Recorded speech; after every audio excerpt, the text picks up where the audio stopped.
Hello दोस्तों, स्वागत है आपका हमारे यूट्यूब चैनल याहू बाबा पे। इस वीडियो ट्यूटोरियल में आप CSS3 की एक नई प्रॉपर्टी जिसका नाम है ऑब्जेक्ट फिट, उसके बारे में सीखने वाले हैं। ऑब्जेक्ट फिट एक्चुअली में है क्या? ये इमेजेस और वीडियोस को रिस्पॉन्सिव करने का एक नया तरीका है। आइए पहले देखते हैं कि इसमें कौन कौन सी वैल्यूज हैं। यहाँ पर हमारे पास इसमें कुल 5 वैल्यूज हैं: fill, contain, cover, scale down और नन। तो इसको देखते हैं कि इमेजेस को हम इससे कैसे रिस्पॉन्सिव कर सकते हैं प्रैक्टिकल में। तो यहाँ पर देखिए, हमने एक HTML का डॉक्यूमेंट बनाया objectfit.html, और यहाँ पर हमारे पास 3 डिव हैं। उसमें तीनों में इमेजेस हैं अलग अलग हाइट और विड्थ की। यहाँ देखिए, इसकी हाइट और इसकी विड्थ ये सब ओवरफ्लो कर रही हैं, डिव से बाहर चली गई हैं क्योंकि इनकी विड्थ ज़्यादा है और सब में एक कॉमन टेक्स्ट है। तो अगर मैं इन इमेजेस को रिस्पॉन्सिव करना चाहूँ अगर पुराने तरीके से, तो हम कैसे कर सकते हैं।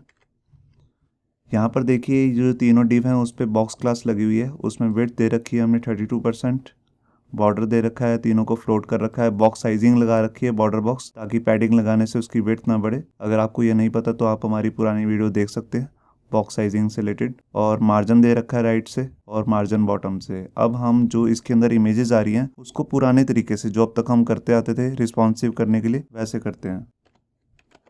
तो बॉक्स के अंदर जो इमेज है, इमेज टैग, एक चीज़ मैं पहले क्लियर करना चाहता हूँ कि इससे हम बैकग्राउंड इमेज को रिस्पॉन्सिव वगैरह नहीं करने की बात कर रहे, सिर्फ इमेज टैग या वीडियो टैग हैं जो उनको रिस्पॉन्सिव कर सकते हैं। अभी जब मैं ये वीडियो बना रहा हूँ तो वीडियो को रिस्पॉन्सिव करने का भी इतना इसमें आया नहीं है, तो इमेजेस तो हम इससे पूरी तरह रिस्पॉन्सिव कर सकते हैं। तो यहाँ पर अब मैंने इसको विड्थ दे दी 100%। अब तक हम ऐसे ही रिस्पॉन्सिव करते थे इमेजेस को। अब ये डिव की जितनी विड्थ है उसी के अंदर ही ये रिस्पॉन्सिव हो जाएंगी। ये देखिए, ये तीनों इमेज रिस्पॉन्सिव हो चुकी हैं। अगर मैं अब ब्राउज़र को छोटा भी करूं, ये देखिए मैं रिस्पॉन्सिव कर रहा हूं इससे, तो इमेज देखिए मोबाइल स्क्रीन के अकॉर्डिंग भी रिस्पॉन्सिव हो रही है और बड़ी स्क्रीन के अकॉर्डिंग भी रिस्पॉन्सिव हो रही है।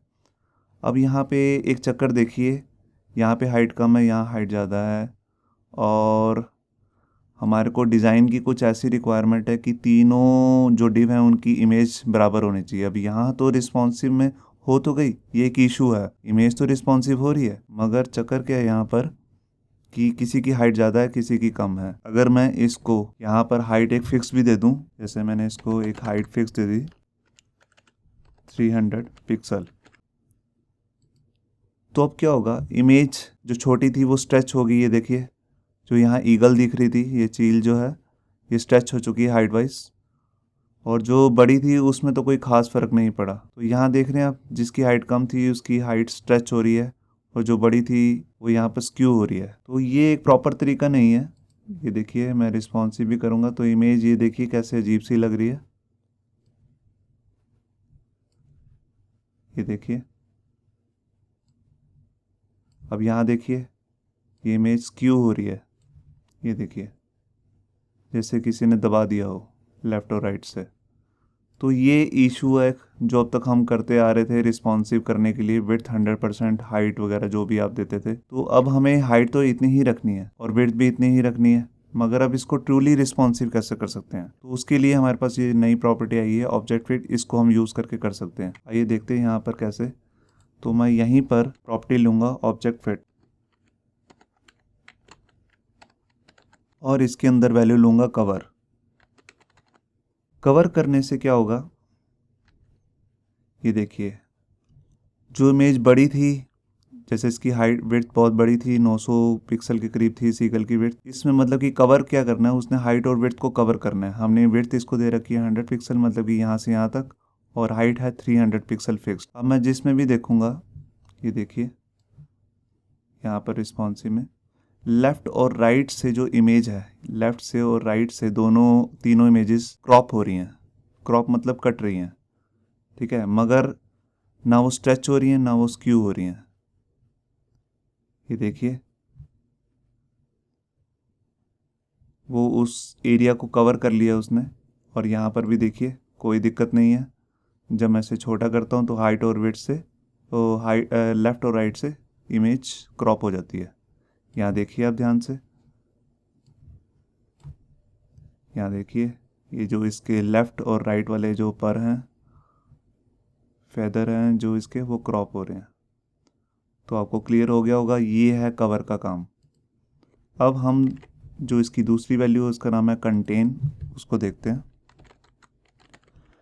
कंटेन हम इसलिए यूज़ करते हैं क्योंकि अगर हमें पूरी की पूरी इमेज दिखानी है मगर ना वो स्ट्रेच हो ना वो स्क्यू हो, तो अब हम कंटेन यूज़ करते हैं। ये देखिए मैंने पेज को रिफ़्रेश किया, यहाँ पर देखिए हाइट और विड्थ की जगह तो उतनी ही है मगर इमेज जहाँ तक उसके अंदर आती है वो आ गई है। और इसमें यहाँ पर देखिए सेंटर में आपको दिख रही हैं सारी इमेजेस। जो ऊपर और नीचे से आपको दिख रहा है वो बैकग्राउंड का कलर आपको दिखने लग जाएगा, मगर इमेज इसी के अंदर फिट होएगी और रिस्पॉन्सिव भी होएगी। ये देखिए मैं इसको छोटा कर रहा हूँ, इमेज रिस्पॉन्सिव भी हो रही है, उसकी हाइट भी उतनी है 300 और विड्थ 100%। ये देखिए, और वो पूरी की पूरी इमेज भी हम देख पा रहे हैं। तो ये इसका फ़ायदा है कंटेन का, इमेज भी रिस्पॉन्सिव हो जाएगी और आपको इमेज भी उतनी ही दिखेगी और ना टेक्स्ट ऊपर नीचे होगा। जैसे टेक्स्ट ऊपर नीचे हो रहा था, डिप की हाइट देखिए उतनी ही बनी हुई है जितना हमने टेक्स्ट दिखाना था। तो ये है कंटेन। अब हम बात करते हैं यहाँ पर फिल की। इसकी तीसरी वैल्यू है फिल। फिल करने से क्या होता है, इमेज जो है वो स्ट्रेच हो जाती है। अगर छोटी है तो वो स्ट्रेच हो जाएगी, अगर बड़ी है तो वो स्क्यू हो जाएगी।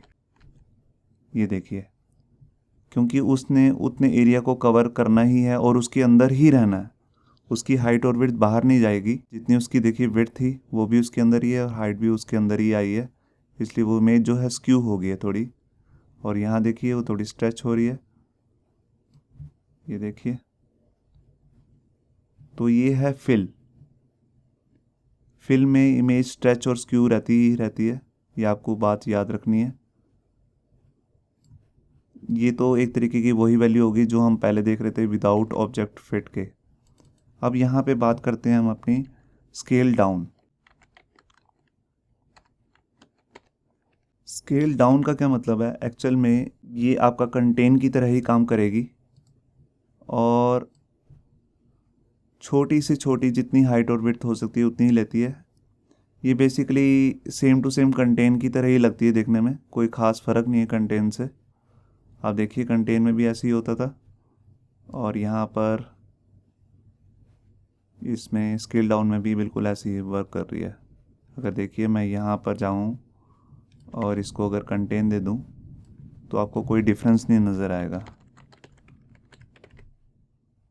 ये देखिए मैंने पेज को रिफ़्रेश किया, बिल्कुल वैसे का वैसे ही है सब कुछ। तो ये प्रॉपर्टी की जो ये वैल्यू है ये एकदम नई है अभी, स्केल डाउन, और शायद इसमें आगे कुछ इम्प्रूवमेंट्स हों। एक है लास्ट में नन। नन करने से क्या होता है, आपकी जो इमेज का साइज़ है वो बढ़ता नहीं है, स्ट्रेच नहीं होता ना स्क्यू होता है। वो देखिए इमेज उससे बाहर चली गई है। ये है, अगर छोटी होती तो भी इससे तो भी बढ़ती ना। अब देखिए मैं इसकी अगर विड्थ, यहाँ देखिए ये जो फ़ोटोज़ हैं हमने pixum.photo से लिए हैं, ये वेबसाइट है। और यहाँ से आप ये देखिए, आप ऐसे कोई भी यूआरएल बना सकते हैं। इसमें जो पहला पैरामीटर होता है ये होता है विड्थ का और दूसरा पैरामीटर हाइट का। मतलब कि जो ये इमेज बनेगी हमारे पास रैंडमली कोई इमेज आएगी वो 200 बाय 300 की होगी, 200 विड्थ और हाइट 300। तो यहीं पर हमने ये अलग अलग इमेजेस ले रखी हैं। अब इसकी विड्थ जो है मैं कम कर देता हूँ। विड्थ मान लीजिए मैंने कर दी सिर्फ 100 और यहाँ पे आया, पेज को रिफ़्रेश किया।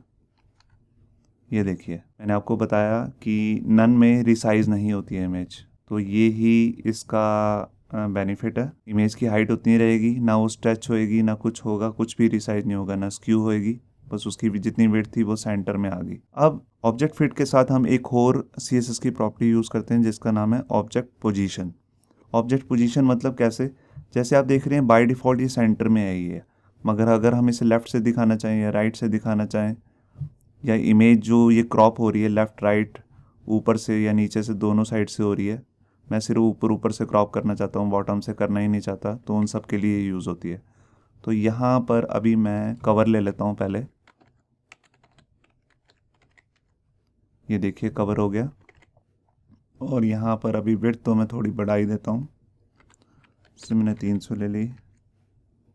तो यहाँ पर देखिए एक रैंडमली न्यू इमेज आ गई है। तो यहाँ पर अभी क्या हो रहा है, जब मैं इसे छोटा करूँगा तो लेफ़्ट और राइट से क्रॉप होएगी इमेज। ये देखिए, ये देखिए यहाँ पर बिल्कुल यहाँ पर देखिए कितनी लेफ़्ट और राइट से क्रॉप हो गई, मगर अगर मैं छोटा कर रहा हूँ इसे तो पूरी इमेज दिख रही है। तो ये जो क्रॉपिंग लेफ़्ट राइट सब साइड से हो रही है, मगर मैं चाहता हूँ ये सिर्फ ऊपर ऊपर से हो और कहीं से हो ही ना, तो मैं इधर लिख दूंगा ऑब्जेक्ट पोजीशन और मैंने दे दिया बॉटम। अब मैं रिफ्रेश करता हूँ, ये देखिए नीचे से बॉटम से पूरी इमेज दिख रही है। और जब मैं इसको रिसाइज़ करूँगा, यहाँ देखिए, तो देखिए ऊपर से ही क्रॉपिंग हो रही है, नीचे से कुछ नहीं हो रहा है। ये देखिए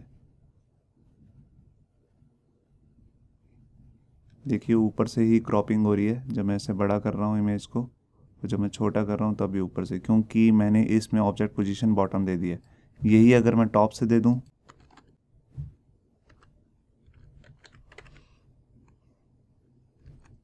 ये देखिए अब जो क्रॉपिंग है वो बॉटम से होगी और लेफ़्ट और राइट से होगी, ऊपर से नहीं होगी। ये देखिए मैं रिसाइज़ कर रहा हूँ, नीचे से क्रॉपिंग हो रही है इमेज की, तीनों इमेजेस की।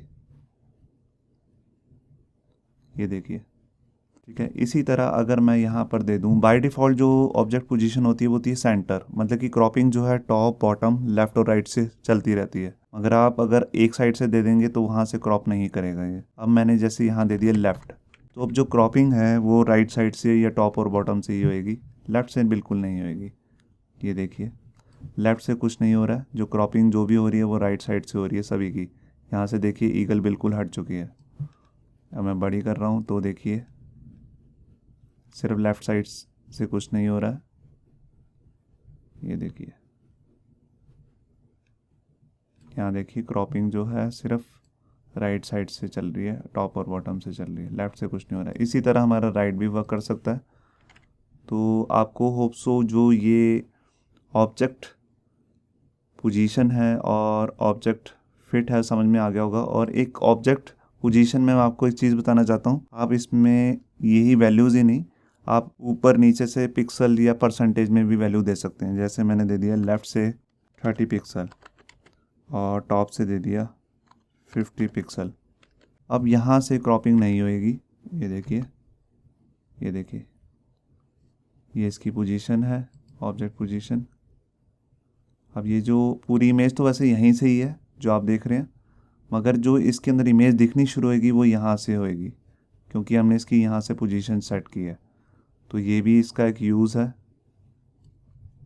ये देखिए मैं छोटा कर रहा हूँ चाहे बड़ा कर रहा हूँ, वो 30 पिक्सल और ऊपर से 50 पिक्सल ही ले रहा है। तो आप इसको परसेंटेज में भी दे सकते हैं बजाय पिक्सल के। होप सो आपको ये हमारा वीडियो ट्यूटोरियल अच्छा लगा होगा। अगर अच्छा लगा है तो वीडियो को प्लीज़ लाइक करना मत भूलिए। अगर आप ऐसे ही रेगुलर अपडेट्स चाहते हैं तो हमारे चैनल याहू बाबा को सब्सक्राइब करना मत भूलिए। Thank you.